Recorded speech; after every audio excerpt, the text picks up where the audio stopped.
1925లో ఈ వ్యక్తి 2 సార్లు ఈఫిల్ టవర్ని అమ్మేశాడు. ఈయన పేరే విక్టర్ లస్టింగ్. ఈయన ఒకసారి న్యూస్ పేపర్ చదువుతుండగా గవర్నమెంట్ వారు ఈఫిల్ టవర్ని మెయింటైన్ చేయలేకపోతున్నారనే న్యూస్ చూస్తాడు. అది చూసి ఆయనకు ఒక ఐడియా వస్తుంది. తను ఒక గవర్నమెంట్ ఆఫీసర్ లాగా మారి 6గురితో డీల్ కుదుర్చుకొని ఈఫిల్ టవర్ని అమ్మేయాలనుకుంటాడు. ఈఫిల్ టవర్ని వారు భరించలేకపోతున్నారని, దానిని ఎవరికైనా అమ్మాయాలని అనుకుంటున్నామని వాళ్ళకు చెప్తాడు.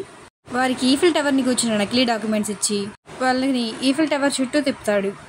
వారు తిప్పుపట్టి ఉన్న ఈఫిల్ టవర్ని చూసి నిజమైన ఈఫిల్ టవర్ అని మోసపోయారు.